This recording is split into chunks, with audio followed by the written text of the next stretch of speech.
In this video we explore NHAdrian's new Clairmarais World War One airfield in northern France. I hope you enjoy the video. If you do, don't forget to like and subscribe. So here we are at Wizernes, Lima Fox, Quebec, November, which is just on the outskirts of Saint-Omer. And we're going to be flying to this place, Clairmarais Aerodrome, which is a creation of NHAdrian, whose name is associated with the Yak-18 and the Lin, both of which are fabulous and both of which I've reviewed in the past, but who has also recently published a payware add-on of the Sopwith Camel, which looks really good. I'm a little nervous about flying it, not going to lie. But this airfield has been built by NHAdrian and provided for free as a kind of playground for the Camel, and it is a reproduction of a First World War airfield that the Royal Flying Corps and then the RAF operated. It was used throughout the war, and it was used so extensively because it was very close to the trench lines. Okay, now I did wonder how they were going to sort of square a First World War airfield with the sort of modern world, and the way they've done it, which I think is really clever, is that they've made it into a sort of living museum. So in amongst the old aircraft and buildings and so on, you can see families, playgrounds and car parks, toilets and all that sort of stuff. It's a really clever idea, and it's a really nicely executed airfield, and we're going to just fly the Tiger Moth, which is let's just show this off. Dan Hopgood's amazing Tiger Moth, which is also freely available, and I've flown a few times on the channel. Just a delightful little aeroplane. And I know before anyone says, I know that the Tiger Moth is not a First World War aeroplane, and I get that, but it is a beautiful aeroplane, and it is a biplane, and you are allowed to fly into Clairmarais, and there is a Cessna 172 on the ground in Clairmarais, so you know, I think I can be forgiven for having a Tiger Moth, and I'm way too frightened yet to try out the Camel. So here we go. Let's taxi to 03, which is the grass runway, and get into the air and take a fly over. So just need to turn off head tracking for, sorry, wrong button.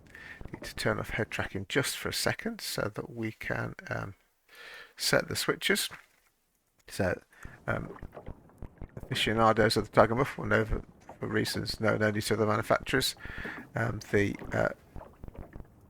mag switches are on the outside of the aircraft, which must be a bit of a laugh if you sat in the front seat, but never mind. So let's just turn those on. So the mags are on. Brakes are on. Mixture's rich. Crank open the throttle a little bit. Battery on. Generator on. And I think you used to be able to somehow spin the prop, but I'm not sure you can anymore. Or might just have to go for a boring starter. Okay, so clear prop.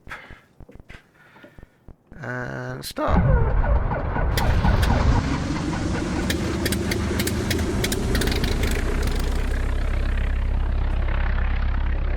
Okay, let's go.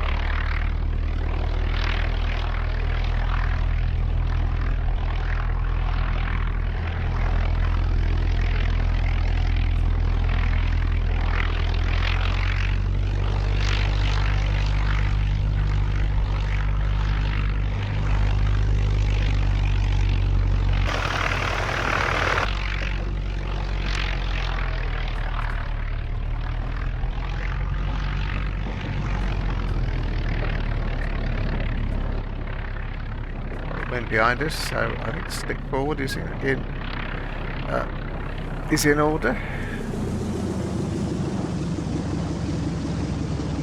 03 is a little bit weird in that it starts on this concrete runway. You just have to sort of edge your way across. So that is a bit of 03 there.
Okay, here we are.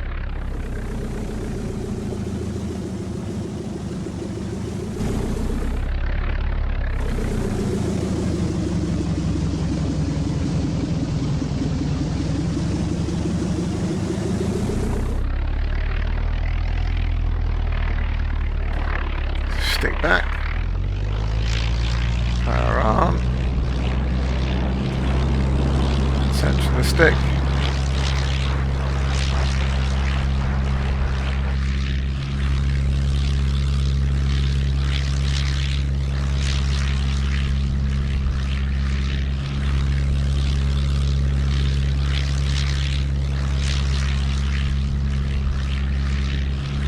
We will turn east.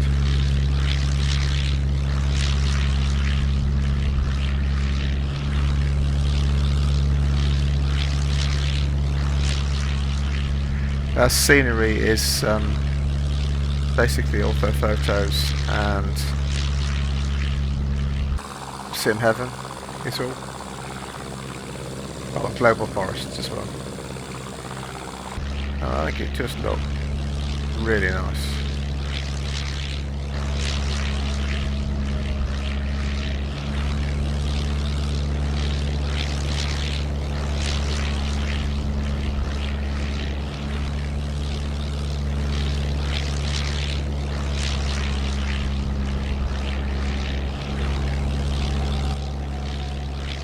Now, the airfield is to the top right hand corner of this forest here.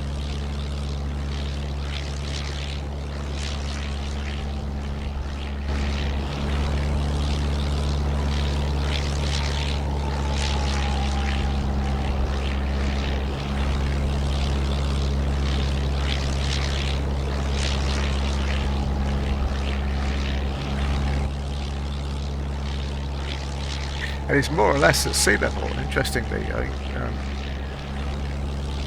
Wizernes is at 250 feet and the ground drops that far.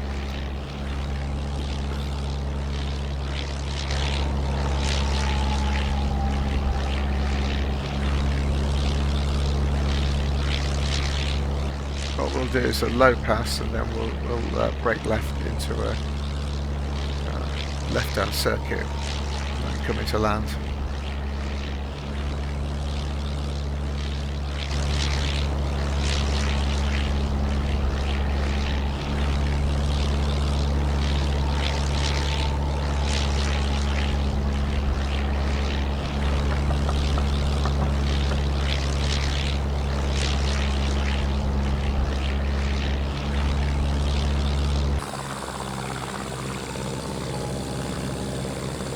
Isn't that lovely?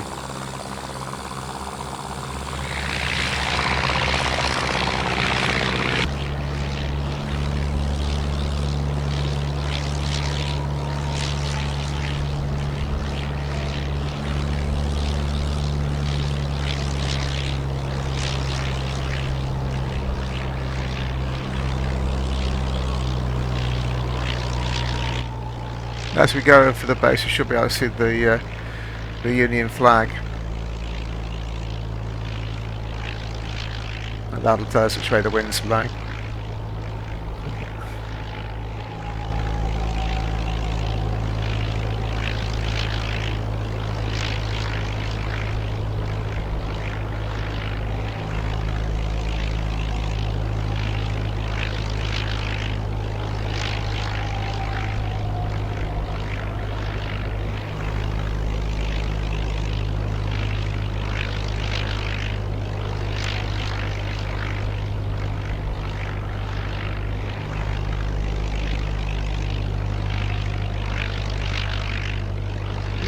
well camouflaged as it goes.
That's it there, look.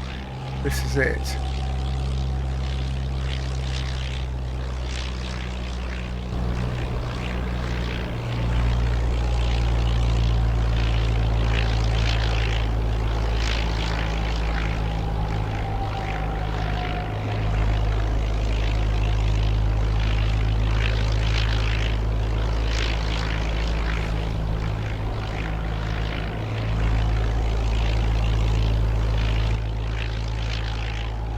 There's the flag, look.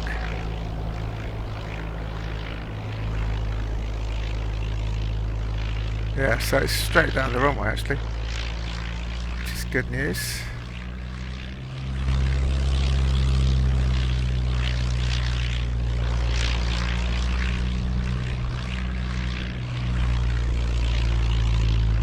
Okay, we want to be at 60 now.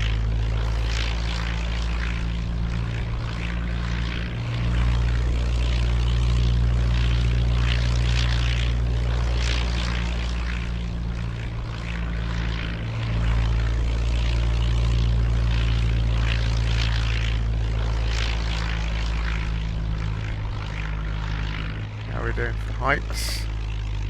400 feet, that's fine.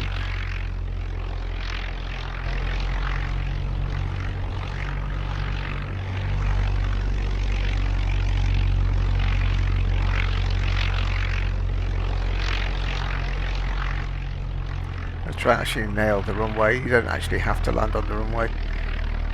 These places you just land into wind on a bit of convenient grass. Okay, here we go.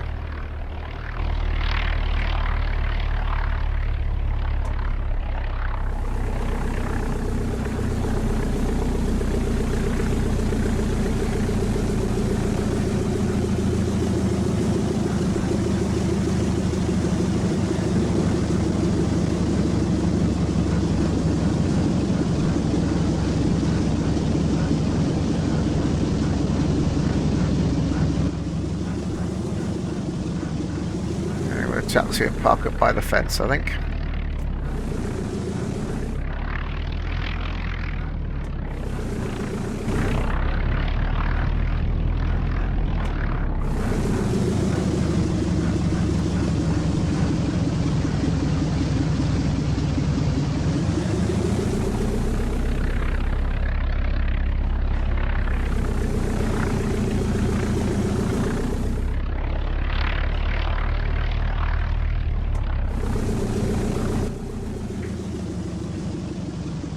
Here we are.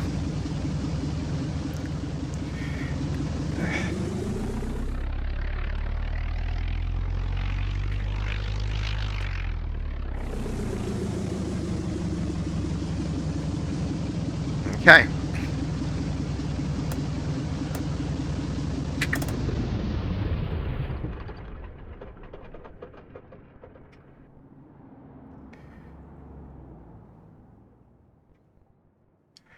There we are, Clairmarais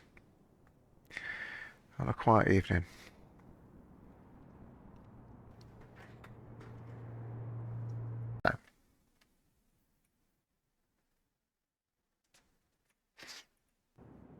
After a good night's sleep, it's time for a bit of an explore before the return journey. It's fabulously modelled. The canvas temporary hangars look, which I imagine were far less temporary than anyone expected. There's a Sopwith triplane being worked on. There's a few more Sopwith triplanes here. Sopwith triplane was the trigger for the Germans creating the much feared Fokker triplane. It was associated with the Red Baron. They weren't very fast, but they went up like a lift. Very manoeuvrable aeroplanes. What else have we got? We've obviously got some Sopwith camels. What I particularly like is the maintenance, the aircraft without skins on the wings being maintained, which I think is a really nice touch. A sort of maintenance area for the guys. It's probably nice at this time of year, probably a bit miserable in the winter, I'd imagine. There's the Tiger Moth, trying to pretend that it's an old aeroplane, which clearly isn't by comparison with these. Now, this one at the back here, let's see if I can get a better shot of it. Maybe not. There you go. This one here, I thought was a Bristol fighter, but according to the scenery pack, it's a Martin's side, which is an aeroplane I'd never heard of. Well, I've heard the name, but I've never seen one before. Now, I'm not entirely convinced because the Martin side pictures I've seen on Wikipedia have the fuselage raised above the wing, but nonetheless, interesting choice. There, a couple of Martin sides, and there are also, if we go exploring along enough, that's definitely a camel. You can see with the humpback. Now this, you can see here, the camel had a reputation for killing the unwary, and the reason for that is because the rotary engine, big rotary engine, and the rotary engines, the whole engine, the propellers bolted to the engine, and the whole engine spins. So you can imagine the torque of a large Leroy rotary engine just spinning in front of you, and then you've got the Coriolis effect of the wind whipping round the aircraft as well, caused by the propeller, and you've got the short length of the plane, and they would just take off and land sideways, and if you weren't on top of them, they'd kill you. And I think those who could fly them loved them because they were so predictable in the air. They were very good for dogfighting, but in every other respect, they were a lunatic aircraft, really. There's another Martin's side. Interesting, the numbers are the wrong way around, but never mind. And then lurking somewhere, you've got a Cessna, look, which is coming for the day as well. Lurking somewhere, there are some Newport 12s as well. I think that might be the Newport 12.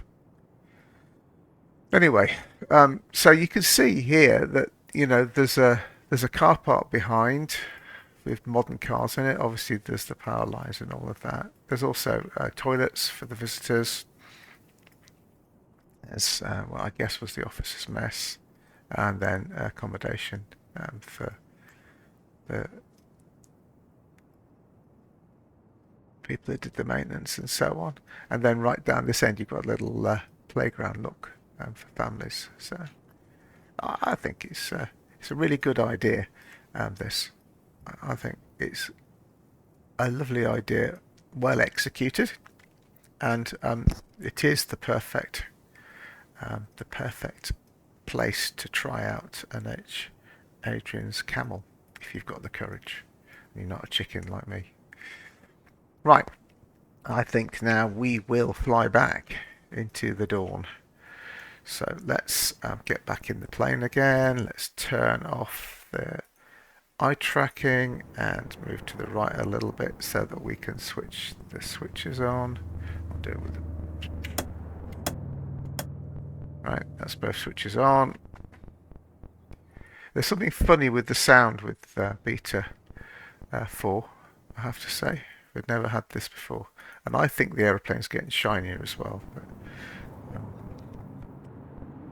don't know what other people think. Right. Generator on. Bit of throttle. Clear prop.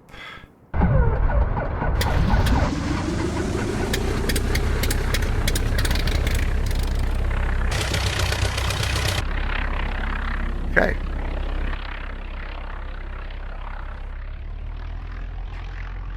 Let's taxi to the end of the runway.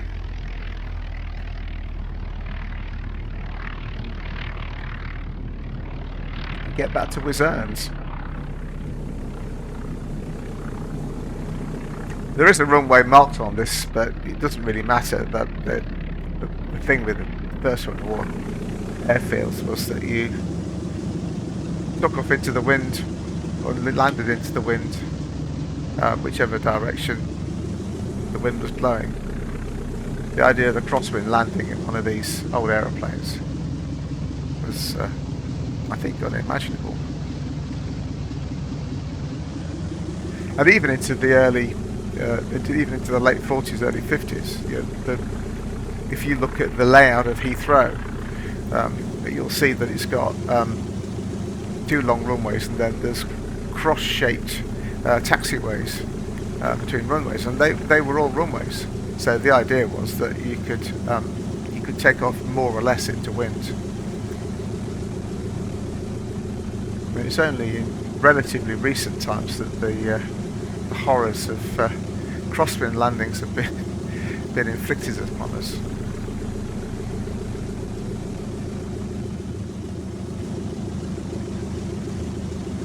Okay, let's line up into wind. Oh, look at that.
You struggle to get much slower and slower than this, I have to say, isn't it? Delightful.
Now we should be able to pick up the railway line and just follow the railway line in.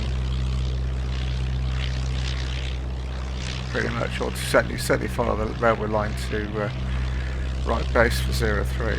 That's for sure.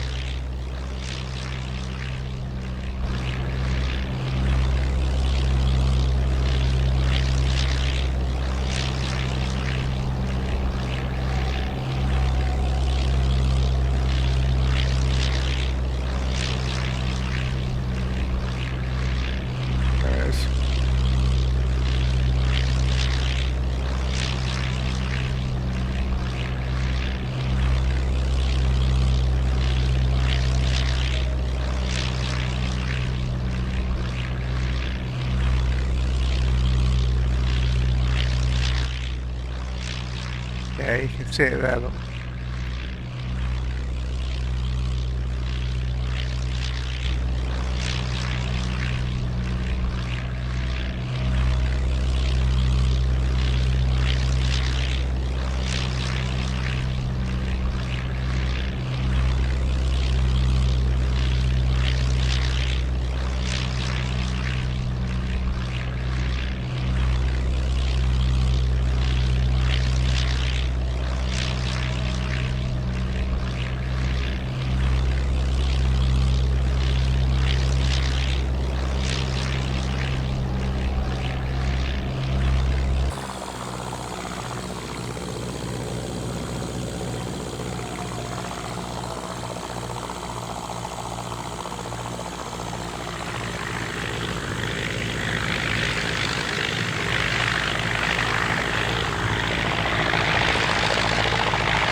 So 250 feet, 248 feet, so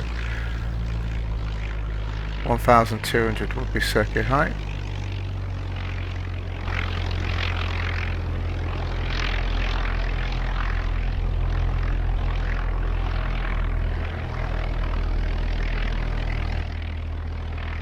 Yeah, 800 feet is where we want to be turning final.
Go a little bit further along, I think.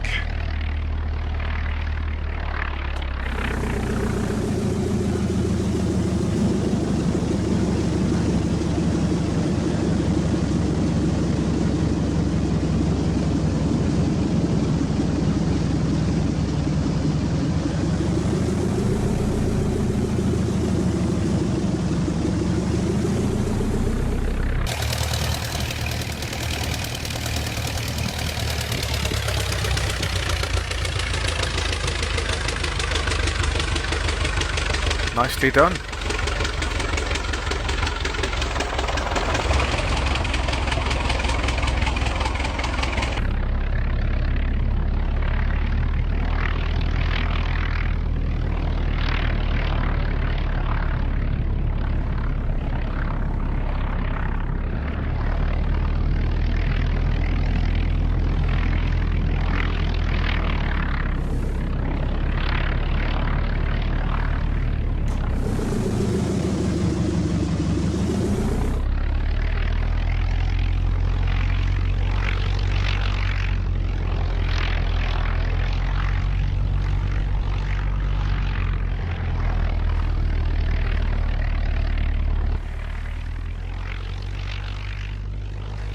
Keep it on the grass as long as we can, I reckon.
There we have it. So, brakes on, switches off.